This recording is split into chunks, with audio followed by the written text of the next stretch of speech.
با درودی دوباره به یکایک شما هموطنان گرامی در هر کجای کانادا، آمریکا و مکزیک که از طریق ساتلایت و یا شبکه جهانی اینترنت نظاره‌گر برنامه پژواک هستید. این برنامه از تلویزیون ایرانیان کانادا ITC به سمع و نظر شما میرسد. هموطنان عزیز، در ادامه رشته برنامه‌های پژواک این یک شنبه شب 5 ماه جون 2011 میلادی برابر با 15 خرداد ماه 1390 خورشیدی در نظر داریم رویدادهای خاورمیانه و ایران را مورد بحث و گفتگو قرار دهیم. کوشش می‌کنیم در دقایق پایانی این برنامه نگاهی داشته باشیم به همایش شبکه جهانی سکولارهای سبز ایران که در روزهای 7 و 8 ماه گذشته ماه می در تورنتو برگزار گردید. امشب 2 میهمان گرامی در برنامه پژواک حضور دارند. آقای دکتر فرخ زندی، استاد اقتصاد دانشگاه و رئیس شبکه جهانی سکولارهای سبز ایران و همچنین آقای رحیم رشیدی، روزنامه‌نگار و عضو فدراسیون جهانی روزنامه‌نگاران که از واشنگتن از آمریکا و از طریق خط تلفن با ما و شما هستند. خب آقای دکتر زندی گرامی، خیلی خوش آمدید. درود شما، تشکر از دعوتی که کردید. درود خدمت بینندگان عزیز. آقای رحیمی گرامی، شما هم خیلی خوش آمدید و سپاس از وقتی که به ما دادید. بسیار سپاسگزارم، در خدمت شما هستم و به بینندگان عزیزتون سلام می‌فرستم. خدمت مهمان گرامی برنامه عرض ادب و احترام دارم و بسیار خرسندم آقای حسنیانی که در برنامه فردی شایسته در این مدت کم توانسته در میان جامعه روشنفکری خارج از کشور و تا حدودی درون کشور جایگاه خودش رو بیابه، با شرکت نخبگان سیاسی و فعالین فرهنگی و عرصه‌های دیگر اجتماعی توانسته جای پای خودش رو باز بکنه و این حائز اهمیت. من بهتون تبریک میگم، چون اولین باره که این شانس و این افتخار رو دارم که در برنامه‌تون حضور دارم. محبت دارید آقای رشیدی، برای ما هم افتخاریه که شما و آقای دکتر زندی تشریف دارید در برنامه پژواک. خب آقای دکتر زندی گرامی، امروز آیت الله خامنه‌ای گفته است که تقوا این تقوا نیست که مخالف خود را زیر پا له کنیم. سوال اینه که این حرف ایشان تا چه میزان در واقع با واقعیت‌های جاری جامعه ایران همخوانی داره؟ آیا آقای خامنه‌ای از زندانیان سیاسی و از مرگ در واقع تأسف‌بار خانم هاله صحابی و سایر اتفاقات واقعا خبر ندارن؟ ببینید، فکر میکنم این مجهول خیلی بزرگی باشه، به این صورت که ما در عرض 32 سال گذشته شاهد نقض حقوق بشر و کشتارهای بسیار زیادی توسط جمهوری اسلامی بودیم. از بدو ورود آیت الله خامنه‌ای به عنوان اولین رهبر جمهوری اسلامی و نفر دومی که به عنوان ولی فقیه در حقیقت جناب آقای خامنه‌ای، آیت الله خامنه‌ای نقش خودشون رو به عهده گرفتند، کشتارهای از مدرسه علوی گرفته تا کشتارهای دهه 60، ادامه اون در 70 و 80 و اتفاقاتی که در عرض این 2 سال اخیر افتاده بعد از اون انتخابات تقلبی که درش آقای احمدی نژاد پیروز شدن تا به امروز، در نتیجه خیلی مشکل نیست که ما به این نتیجه برسیم که باید حرف ایشون رو باور کرد یا اعمالشون رو باور کرد. بله. و اعمال کل رژیم و تمام منصوبان که در سطح رژیم هستند. بله. در واقع آقای رشیدی گرامی، چرا آقای خامنه‌ای به عنوان رهبر جمهوری اسلامی ایران در طول این سالها در برابر نیروهای لباس شخصی و در واقع کسانی که به سرکوب و آزار مردم اقدام میکردن سکوت اختیار کرده بود و کماکان هم در واقع این سکوت ادامه داره، خصوصا در پیوند با اتفاقات چند روز گذشته. برای نمونه میتونیم همونطور که آقای دکتر هم ازشون پرسش کردن و اشاره کردن، مرگ خانم هاله صحابی در حضور مردم ایشون رو در واقع به قتل رسوندن. این سکوت برای چیه؟ البته من با این حرف موافق نیستم که ایشون سکوت کرده باشن، چرا چون نیروهایی که بهشون اشاره شد، حزب اللهی ها، لباس شخصی ها و تمام بسیجی ها، تمام این نیروها طبق قانون جمهوری اسلامی ایران و طبق قانون اساسی رژیم زیر فرمان بلامنازع رهبر جمهوری اسلامی ایران قرار دارند. اعمالی که اونها صورت میدن در جامعه، رفتاری که اونها به روز میدن برگرفته و به تأثیر گرفته از سخنرانی ها و از پیغام های آقای خامنه ای به طرفداران خودش هستش. من یه نمونه ساده بیارم جهت اثبات حرف و سخنانم.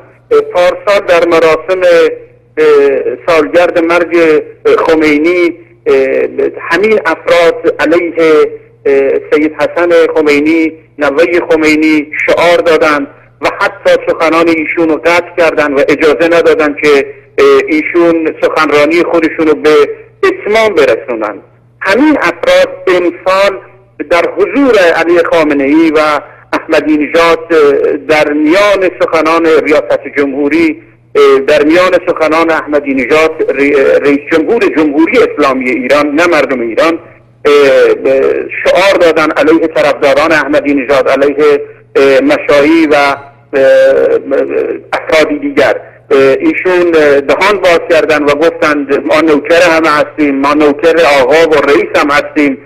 البته از فرد خاصی اسم نبردن و گفتند نوبت شما هم خواهد رسید و کاملا مشخص بود که آقای خامنه ای مد نظر احمدی نژاد هستش. این نشانگر این واقعیت که این افراد تحت الامر و تحت نظرات و تصمیمات آقای خامنه ای و کابینش حرکت میکنن و برنامه هاشون رو ترتیب میدن. بله. چندی پیش جهت محکوم کردن یکی از مصوبه هایی که مجلس شورای اسلامی ایران تصویب کرده بود، همین افراد گرد همایی انجام دادن و گفتن رئیس مجلس اسلام غلط میکنه که در برابر فرمان رهبری نیست یا حرفی که ایشون گفته چیزی غیر از این تکذیب میکنه و این حملات وسیعی که به خانواده رفسنجانی یا به دیگر آیت الله های درون حاکمیت صورت میگیره همه نشانگر این واقعیتی که این افراد وابسته به نهادهای امنیتی، وابسته به نهادهای قدرت جمهوری اسلامی ایران هستند که در رأس اونها علی خامنه ای وجود. بله. آقای دکتر زندی، واقعا با توجه به توضیحاتی هم که آقای رشیدی دادن، این دعوای درون جناحی در جمهوری اسلامی میتونیم بگیم از همون ابتدای به قدرت رسیدن جمهوری اسلامی به اشکال مختلف وجود داشت و کماکان هم ادامه داره و امروز هم داریم میبینیم به چه مرحله‌ای رسیده که اصلا دست به الفاظ و در واقع دشنام‌های بسیار عجیب و غریبی نسبت به همدیگه میزنن. چجوریه؟ چرا جمهوری اسلامی بعد از 32 سال هنوز در واقع به جایی که پوست بندازه و معقولتر در عرصه داخلی و خارجی رفتار بکنه، یعنی روز به روز بدتر میشه و در واقع حالت بی تجربگی مختلفی رو در ابعاد مختلف از این حکومت میتونیم ببینیم؟ علت در چیه؟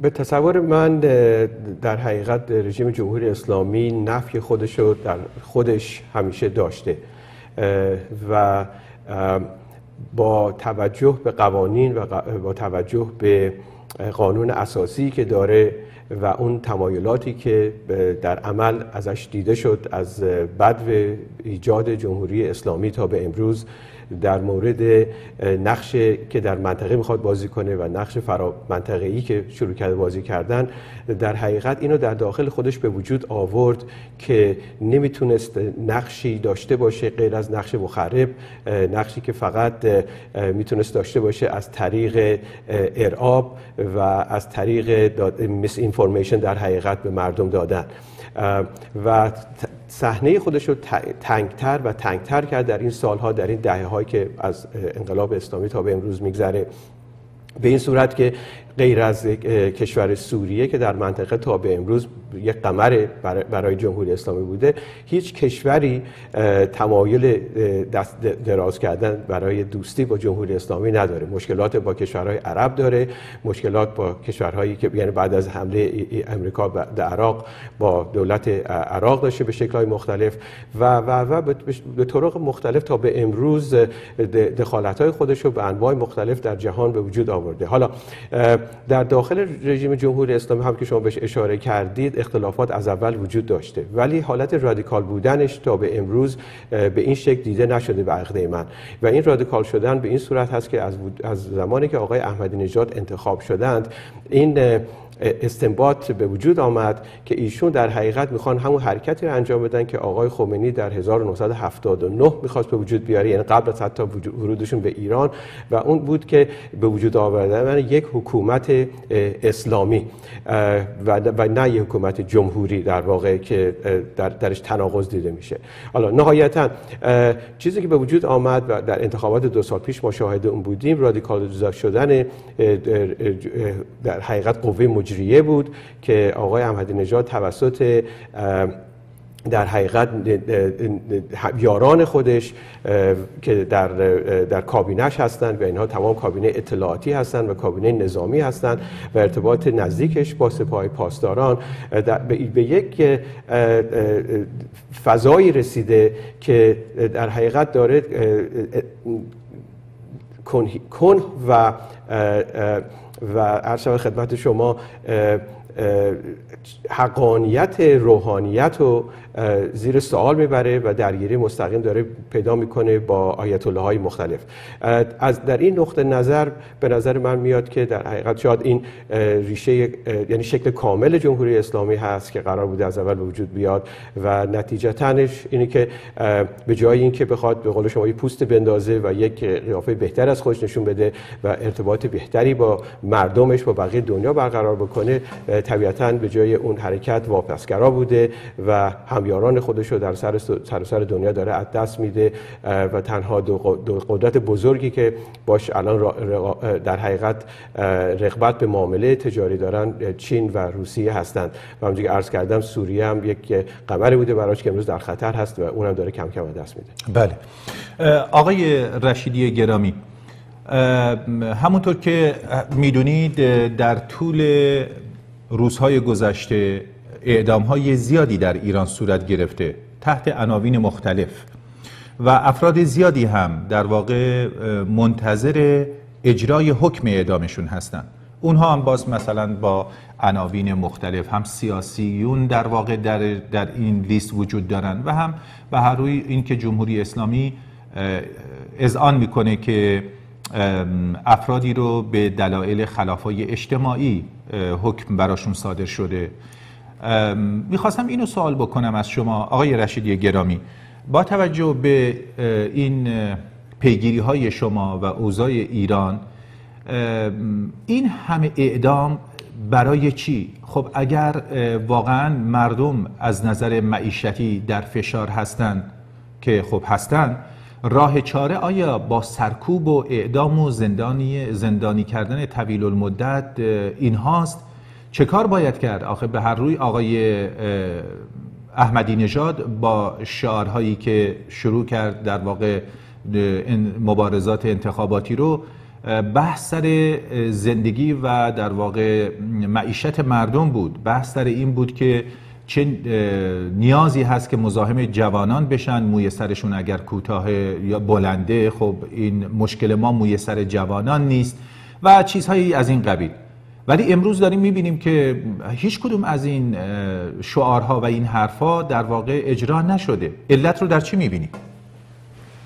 ببینید این شعارها، من هرچند نسل انقلابم، متولد 57 ولی وقتی که تاریخ جمهوری اسلامی ایران و حاکمیت این رژیم رو ورق میزنیم و وقتی که به سخنرانی ها و نوشته های افرادی چون خمینی و اطرافیانش مراجعه میکنیم، این سخنانی که امروز احمدی نژاد و این متد فریبنده‌ای که اونها اعمال میکنن در جامعه و این عوام فریبی که اتخاذ کردن و ادامش میدن و به پیش میبرن، متدهای حکمرانی خمینی بوده. ایشون قرار بود که پول نفت رو به سفره‌های مردم بیاره و از این زاویه میخوام به پاسخ بدم به سوال حضرت عالی.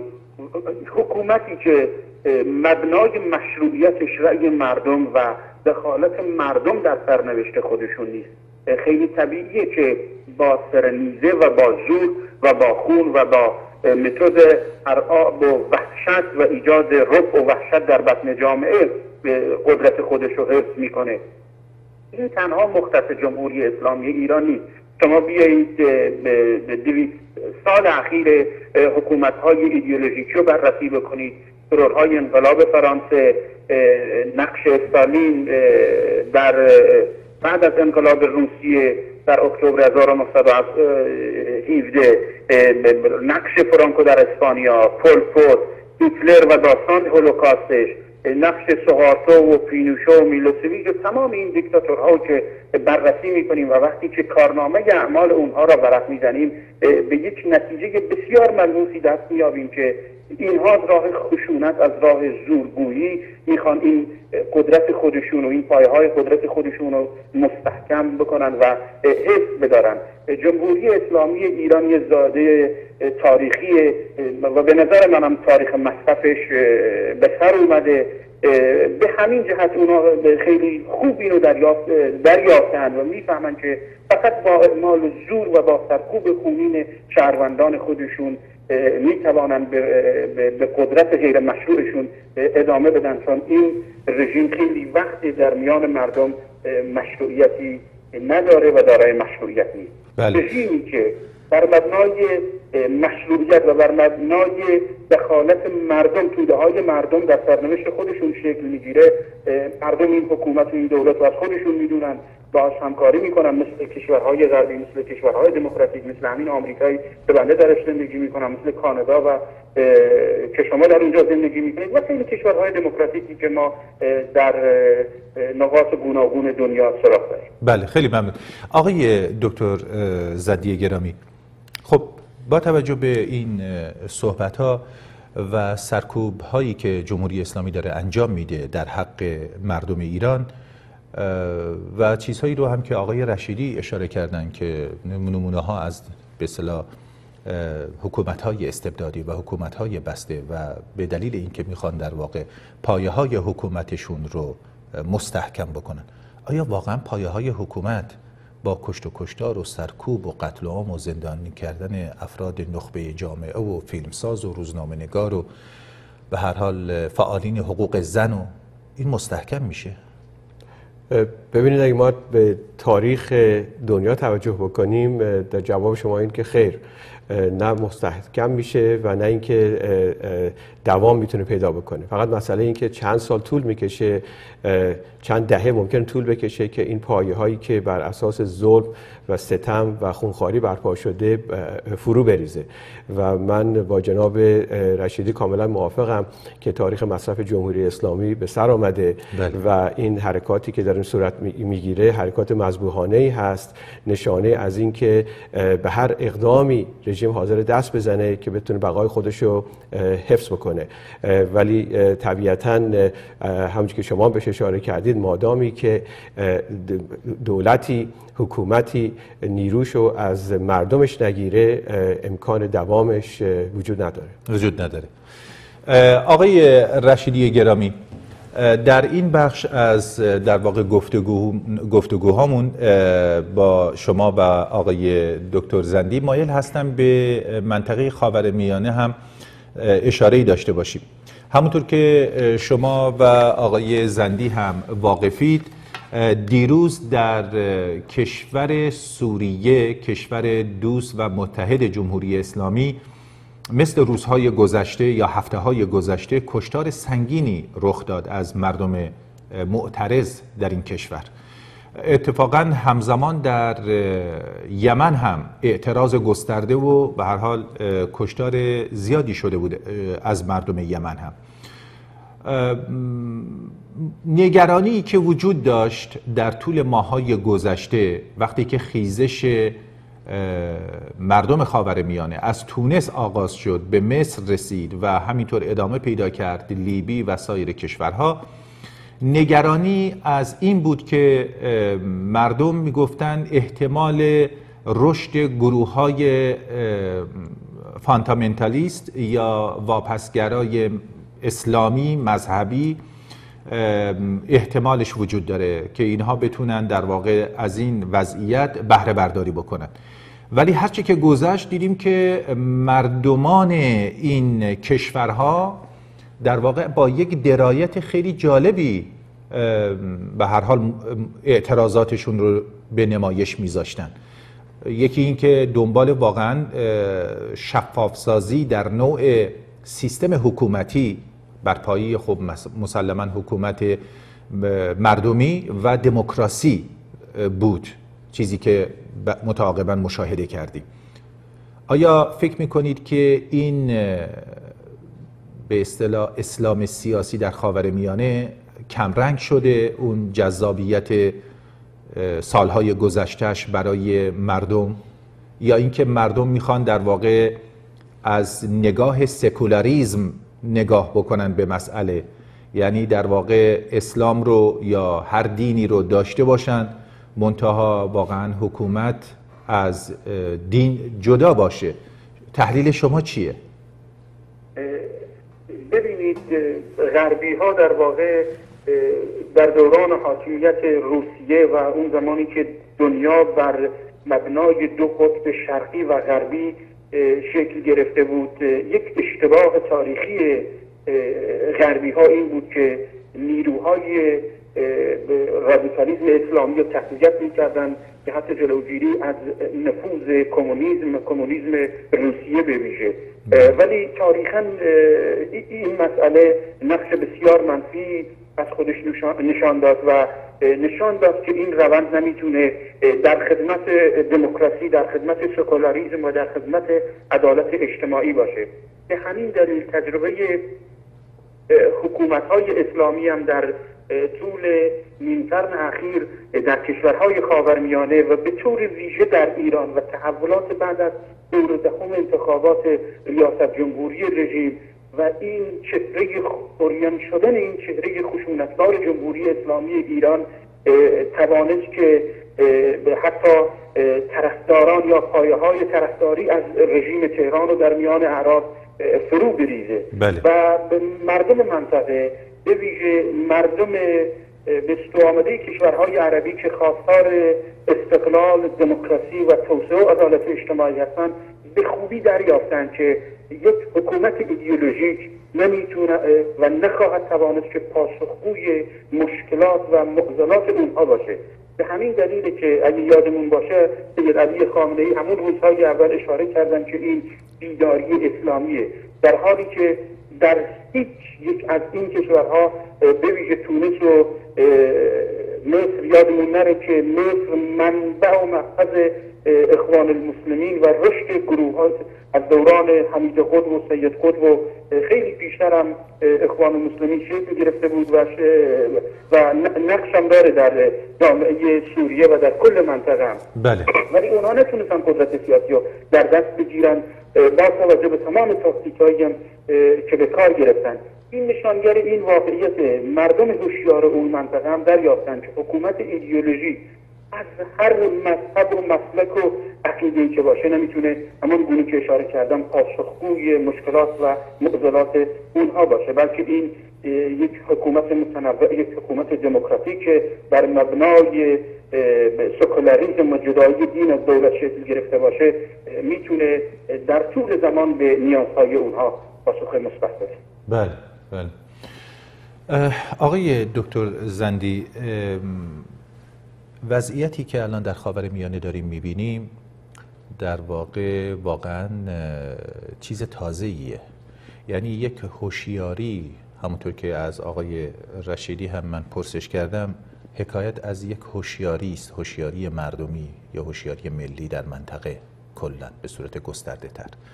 شما فکر میکنید که این به کجا ختم خواهد شد؟ یعنی واقعاً اون نگرانی که وجود داشت که آقای رشیدی هم توضیح دادن، شما هم فکر میکنید که اون نگرانی واقعاً وجود نداره در پیوند با احتمالاً گروه‌های تندرو اسلامی در منطقه، یا اگر هم وجود داشته باشه مردم به اون درجه از آگاهی رسیدن که این خطر رو در واقع کمش بکنن؟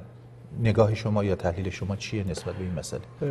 ببینید، از نقطه نظر خیلی مثبت که به قضیه نگاه بکنیم که من نگاه میکنم، اتفاقی که در ایران در این 32 سال افتاده درس‌های زیادی رو به کشورهای مسلمان منطقه داده. و اگر این اتفاق مثلا فرض کنید که 32 سال پیش یه انقلاب اسلامی در مصر صورت می‌گرفت، شاید 32 سال بعدش جامعه ایران هیچ وقت تصور این که بخواد اون سمت حرکت بکنه به فکرش هم نمی‌رسید. من تصور میکنم که به خصوص در مصر نیروهای سکولار همیشه قوی بودند، در پوزیشن قدرت بودند، علیرغم نفوذ اخوان المسلمین. دولت آقای حسنی مبارک رو تا یه حدی میشه به عنوان یه دولت سکولار نامید و در حقیقت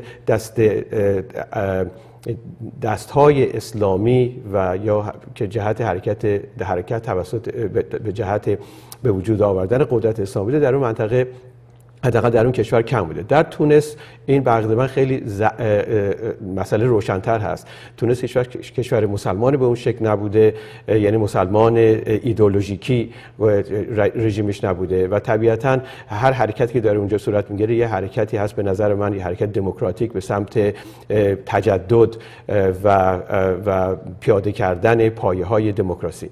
در مورد لیبی من تصورم برای اینکه داستان یه مقدار ممکنه متفاوت باشه به این صورت که آقای قذافی خودش در حقیقت همیشه ادعا کرده که یک نیروی در حقیقت نماینده نیروی سکولار بوده و یه نیروی ضد در حقیقت مذهبی به شکل جمهوری اسلامی. ولی در واقع می‌بینیم که الان شاید بزرگترین درسی که داره به وجود میاد برای منطقه اون چیزی هست که در سوریه هم داره اتفاق میفته و از نگرانی‌هایی که جمهوری اسلامی داره از دست دادن ریار بسیار نزدیکش که آقای بشار اسد هست و در کشور سوریه، میشه این نتیجه رو گرفت که اونها کاملا نگران مسئله هستن که با رفتن آقای بشار اسد یک تحولی به وجود بیاد و اون بالانس منطقه به ضررشون کاملا عوض بشه. یعنی جمهوری اسلامی به این مسئله واقف هست که تحولات خارج از ایران در منطقه اسلامی علیرغم اون چیزی که اونها ظاهرا میخوان در ملأ عام مطرح بکنند مسئله نیست که به اون شکلی که اونها میبینن. یعنی در واقع حرکتی به سمت دموکراسی هست که عواقبش هم در ایران به زودی دیده خواهد شد. بله. در بخش دوم برنامه پژواک داریم گفتگو میکنیم با آقای دکتر فرخ زندی، استاد اقتصاد از دانشگاه یورک و همچنین رئیس شبکه جهانی سکولارهای سبز ایران در تورنتو و همچنین میهمان دیگه‌ای هم داریم، جناب آقای رحیم رشیدی، روزنامه‌نگار از واشنگتن در امریکا. خب آقای زندی گرامی، در این بخش از گفتگومون مایل هستم که اشاره‌ای داشته باشیم به همایشی که ماه گذشته، ماه می 7 و 8، درست میگم؟ بله 7 و 8 ماه می در تورنتو. بعضی از دوستان میگن که همش میگی تورنتو، آقا در ریچموند هیل برگزار شد. در ریچموند هیل به هر روی برگزار شد.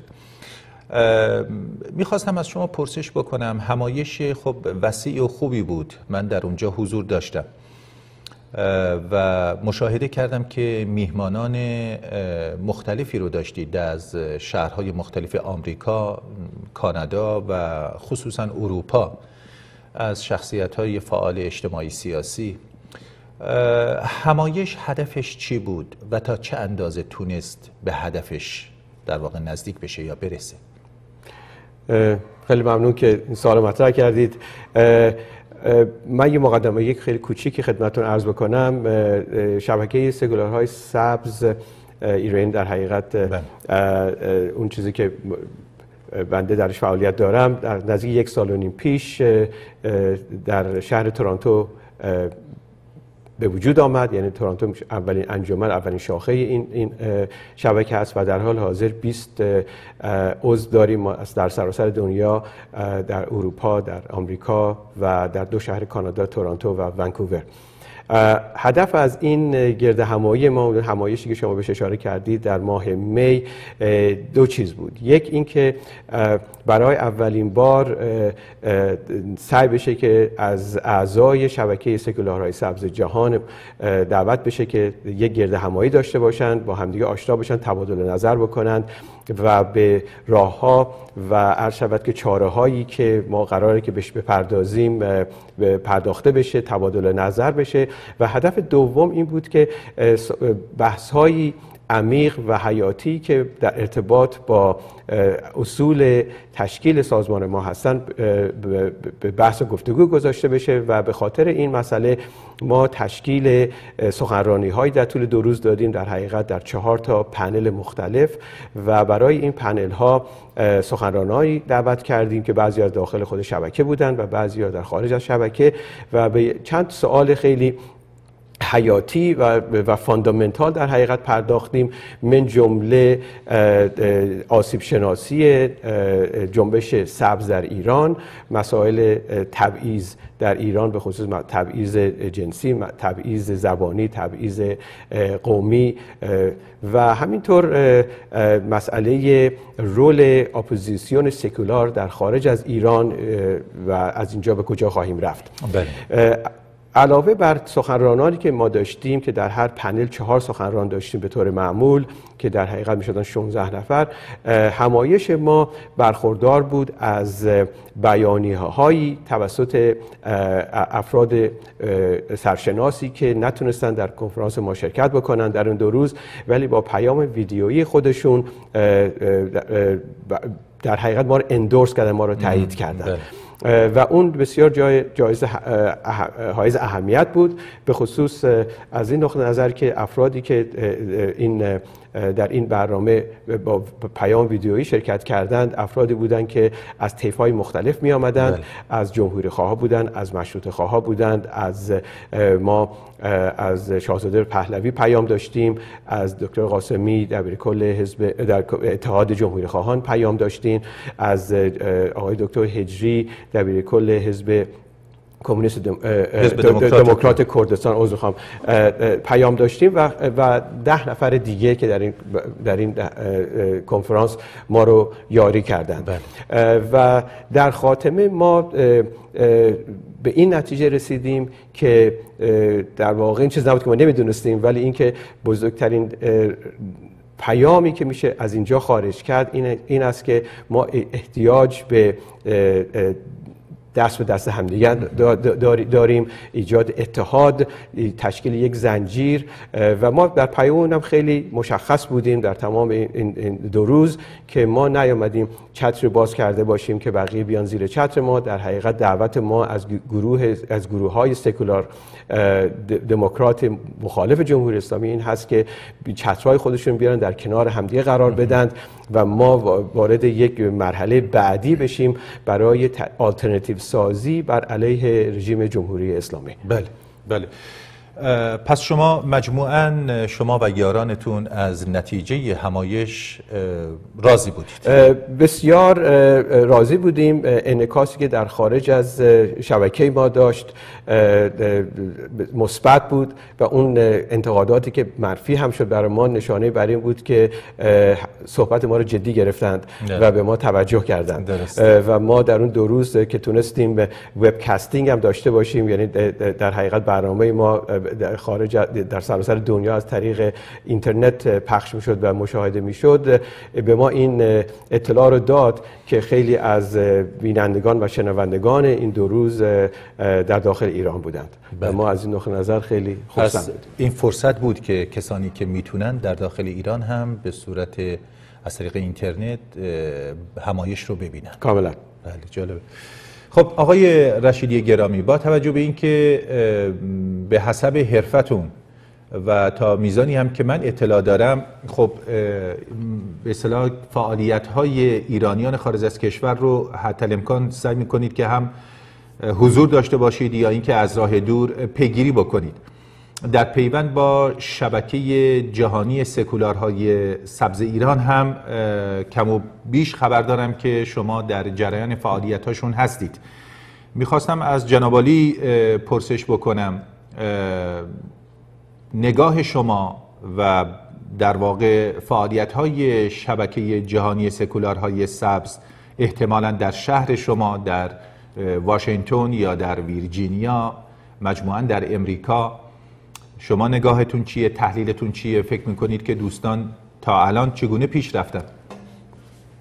البته به نکته بسیار ظریفی اشاره کردید آقای حسنیانی عزیز. زمانی که من تو ترکیه زندگی میکردم یا در سوئد و بعدا تو فرانسه تو پاریس بودم، بله بله، اومدم واشنگتن، اونجا که بودیم همیشه صبح که بیدار میشدیم اصلا راستی مهم نبود که در شهر خودمون و در کشوری که زندگی میکنیم چه اتفاقی افتاده.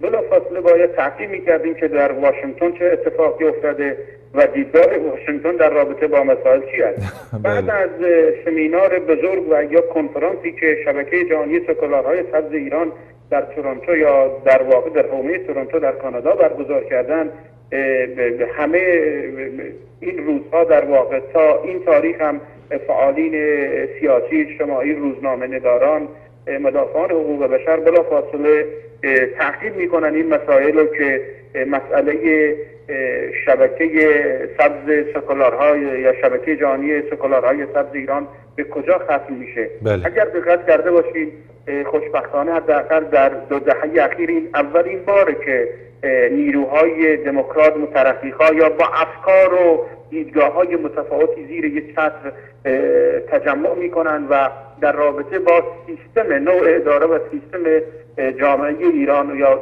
نوع حکومتی و سیستم حکومتیش به بحث و گفتگو می نشینن. این خودش بسیار حائز اهمیته و میبینیم که جمهوری اسلامی ایران و لابیهاش بیکار ننشستن، از گوشه و کنار جهان دارن تنپاشی میکنن و بر علیه این حرکت اقدام میکنن و به میدان اومدن. بله. نکته بسیار ظریفیه.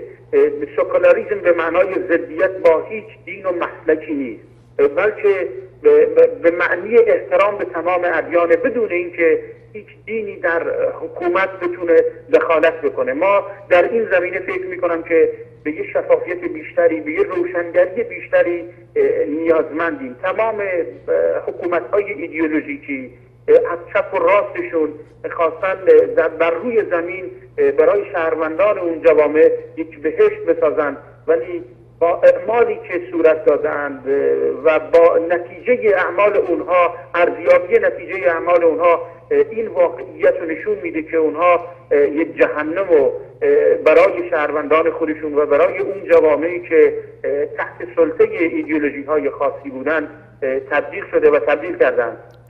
از این زاویه من به عنوان یک شهروند ایرانی و به عنوان یک کرد ایرانی در واقع بسیار خوشحالم، به ویژه که کردها در طول 30 سال گذشته حتی اوایل انقلاب که بعضی ها عکس خمینی رو در ماه میدیدن، ما شاهد هستیم که مردم کردستان ایران در رفراندوم 12 فروردین سال 58 شرکت نکردن، به جمهوری اسلامی ایران رأی نه گفتن، حتی پیشکسوتانی که چون رهبران دینی در جامعه کردستان، رهبران مذهبی چون ما موسی شیخ عزالدین از همون ابتدا هم خواستار سکولاریسم به معنی جدایی دین از دولت بودن و نتیجه حکومت‌های دینی هم نشان داده که با جدایی دین از دولت حرمت علمای دینی، حرمت روحانیون هم حفظ خواهد شد و یکی از دستاوردهای حکومت اسلامی در ایران به نظر من برای ما این بوده اگر تمام این نیروهای چپ، دموکرات و مترقی‌ها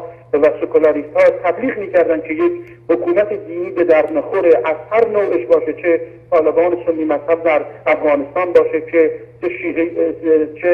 شیعه‌گری در ایران ما باشه و نتیجه اینها نمیتونست به اندازه اعمال اونها توده‌های مردم رو به سوی یک سیستم سکولار ببره. بله. خب آقای دکتر زندی، واقعا همونطور که از اسم شبکه جهانی سکولارها، واژه سکولار هویداست، خب معنی جدای دین یا مذهب، دین از حکومت هست. این موردی که آقای رشیدی اشاره میکنه، میگه که ادغام این دو به باورهای مردم میتونه خدشه وارد بکنه، همینطوره. چون وقتی که ما نگاه میکنیم میبینیم که امروز در جامعه ایران بعد از 32 سال جمهوری اسلامی نه اینکه نتونسته در صحبت‌های ابتدای روزها یا ماه‌های اول در واقع به قدرت رسیدن که شعار در واقع جامعه یکسان و بدون ریا و دروغ و از اینجور صحبت ها بود به هر روی. امروز هم کماکان گاه و بیگاه این صحبت هست، ولی داریم میبینیم که هیچ کدوم از اینها عملی نشد که بلکه بسیار و روز به روز یا ماه به ماه بدتر شد. آیا این واقعا همینطوره؟ یعنی جدای دین از حکومت میتونه قداست دین رو در واقع حفظ بکنه؟ ببینید دقیقاً همینطوره. تنها طریقی که میشه مذاهب، تمام مذاهب و ادیان رو حفظ کرد، بهشون احترام کرد، از طریق جدایی حکومت از مذهب هست. در اون قالب هیچ مذهبی در کنترل نخواهد بود.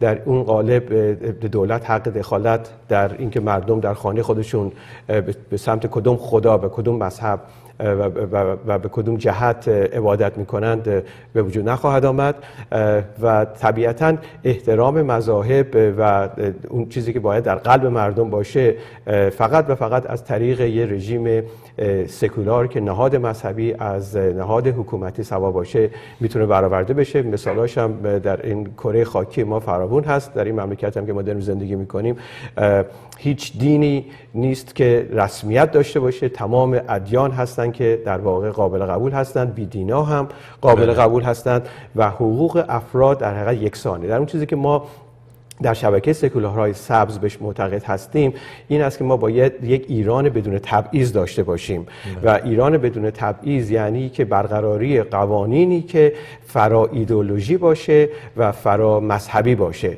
و فقط در این قالب هست که ما میتونیم یک ایران داشته باشیم به اون شکلی که دوست داریم داشته باشیم که درش قوانین حقوق بشر رعایت بشه. و البته این فقط هم در مورد مذهب نیست که ما داریم صحبت میکنیم. ما به ایران بدون تبعیض در تمام موارد مورد نظرمون هست و اشاره ما به احترام منشور حقوق بشر نشانه بر این هست که افراد از هر جنسی، از هر مذهبی، از هر قومی، از هر قبیله‌ای، از هر زبانی دارای حقوق مساوی باشند. و در واقع ما اون شعاری که برای همایش خودمون انتخاب کردیم که ایران از همه ما بالاتر است به این صورت بود که ما علیرغم اختلافات نظری که داریم در مورد شکل حکومت در آینده ایران بیان بر سر چند مسئله اساسی با همدیگه توافق برسیم، همگرا باشیم و یک رفتن جمهوری اسلامی هست، دو ایجاد یک حکومت سکولاریسم و سه برقراری قوانین حقوق بشر. حالا من با این مسئله موافق هستم که مفهوم سکولاریسم یا سکولاریسم در واقع مفهومی است که میبایستی از طریق اشاعه، از طریق بحث و گفتگو یعنی فرهنگش به وجود بیاد به خاطر اینکه این تصورات برای خیلی ممکنه پیش بیاد که سکولار بودن یعنی اینکه نفی مذهب که کاملا مخالف اون واقعیت هست. در واقع حفظ مذهب در دل و قلب مردم تنها از این طریق میتونه باشه و ما این پوزیشنی به هیچ صورت نه میدونیم تاریخیش وجود داره و نه که در قالب عقاید در حقیقت گروهی خودمون مطرح میکنیم که ما بخوام نفی مذهب و یا نفی اعتقادات مردم انجام بدیم. بله. آقای رشیدی، ما در دقایق پایانی هستیم، چند دقیقه تا پایان برنامه ما وجود داره. میخواستم از شما پرسش بکنم که با توجه به توضیحات جناب آقای دکتر زندی در پیوند با این همایشی که در تورنتو برگزار شد و اهداف در واقع شبکه جهانی سکولارهای سبز ایران، شما به عنوان یک فعال اجتماعی و همچنین یک روزنامه‌نگار نگاهتون نسبت به مواردی که آقای دکتر زندی اشاره کردن چی هست؟ خب ایران بدون تبعیض و بدون تبعیض به این معنا که ایران در عمل برای تمام ایرانیان باشه و اینکه هیچ ایرانی در اون سرزمین مورد تبعیض و تحقیر قرار نگیره. شهروندان بهایی ما، یهودیان، بیدین، دیندار، شیعه، سنی، یاسانی به همه بتونن به عنوان شهروندان درجه یکی در اداره کشور نقش بازی بکنن. سکولاریسم به تنهایی به هیچ وجه نمیتونه نخواهد توانست که به این تبعیض کمک بکنه و ما بگیم این خط پایانه. ایران یک کشور متنوع، یک کشور کثیرالملیتی است، ملیت‌های متعددی این موزاییک سیاسی و یا این جغرافیای سیاسی کنونی رو به اسم ایران تشکیل دادن و بدون تقسیم عادلانه قدرت و ثروت که من همیشه روی اون پافشاری میکنم، ما نمیتوانیم اولا به جامعه‌ای بدون تبعیض دست بیابیم و نمیتونیم که به دموکراسی دست بیابیم که در اون شهروندان بتوانند در زندگی اجتماعی خودشون، در سرنوشت خودشون نقش داشته باشن و رول درجه یک رو بازی بکنن. من یک نمونه بسیار ساده بیارم. بغل گوش خودمون ترکیه رو در نظر بگیریم. ترکیه تنها کشور مسلمان نشینیه که سکولار و سیستمش بدون استثناء بر مبنای سکولار و جدای دین از دولت اداره میشه، ولی این مستلزم رفع تبعیض برای کردها یا برای ارمنی ها و ارامنه ترکیه تبدیل نشده یا دستاوردی برای اونها نبوده. در واقع بر همین مبنا نمونه های بسیاری در گوشه و کنار دنیا سراغ داریم که ما با به کار گرفتن تمام این ابزارها خواهیم توانست که به جامعه دموکراتیک و بدون تبعیض در ایران آینده دست بیابیم و با حفظ تفاوت‌هایمان در کنار هم متحدانه زندگی کنیم. و من کلام آخرمو میخوام بگم به امید این که ایران برای همگان باشد و همچنان دوست عزیزم آقای علی فرسفی از روزنامه‌نگاران ایرونیوز همیشه اشاره میکند دوست همگانم باشد. بله، خب سپاسگزارم. خواهش میکنم. آقای دکتر زندی گرامی، آقای رشیدی میگه که خب باید از همه مکانیزم ها استفاده کرد برای محقق شدن دموکراسی. تنها سکولاریزم نمیتونه چاره کار باشه. شما در این دقیقه پایانی که فرصت کمی هم داریم آیا توضیحی دارید؟ ببینید، من تصورم از صحبت ایشون در مورد تمام ابزارها به این صورت هست که میبایستی خب هر مملکتی اون شکل اداره بشه که در حقیقت جوابگوی احتیاجات اون مملکت باشه. ما نوع حکومت مثلا فرض کنید در ژاپن که یک رژیم دموکراسی میبینیم متفاوت هست با اون که در کانادا هست و با اون که مثلا فرض بفرمایید که در سوئد هست. کشور ژاپن یک کشور یک دستی دستی هست. در نتیجه نوع حکومت دموکراتیکش با نوع حکومت کانادا متفاوته. ویژگی‌های خودشونو دارن. ویژگی خودشون طبیعتاً، و اگر ما به این ویژگی‌ها توجه نکنیم، من با جناب رشیدی 100% موافقم که اون ایدئالی که میخوام به دست بیاریم فقط صرفاً از طریق سکولاریسم ممکنه به دست نیاد. از نظر نوع مدل اقتصادی و اون چیزی که ایشون فرمودند، توزیع صحیح ثروت و عادلانه ثروت، در واقع اون هم می‌بینیم که اختلافات بین مدل‌های اقتصادی کشورهای دموکراتیک دنیا وجود داره. در امریکا شما میتونید دنبال فرصت‌های اقتصادی زیادتری برید تا مثلا فرض کنید که در آلمان یا در دانمارک ثروت بیشتری کسب کنید، به خاطر که نوع مدل اقتصادیش جوابگو هست. ولی در دانمارک متوجه میشیم که مثلا فرض کنید که کسی نمیتونه میلیاردر بشه ولی حقوق مردم از نظر اقتصادی توسط دولت تأمین شده. در نتیجه تمام امکانات باید برای مدل اقتصادی ایران در آینده در نظر گرفت. بله، خیلی ممنون از توضیحاتتون. آقای رشیدی، با سپاس دوباره از شما برای حضور در برنامه پژواک. آقای رحیم رشیدی، روزنامه‌نگار از واشنگتن با ما بودند. سپاسگزارم از وقتی که به ما دادید آقای رشیدی. منم سپاسگزارم و بسیار خرسندم که در برنامه‌تون شرکت کردم. بار دیگر خدمت جناب دکتر زندی و بینندگانتان عرض ادب و احترام دارم. درود بر شما. سپاسگزارم آقای حسنیانی عزیز که در برنامه شما و با شما برای ما افتخار. درود بر شما. خب آقای دکتر زندی گرامی، با سپاس از شما برای حضور در برنامه. امیدوارم که در فرصت‌های آتی دوباره بتونیم با شما و سایر دوستان اوضاع ایران و وضعیتی که هستش رو در واقع مورد بررسی قرار بدیم.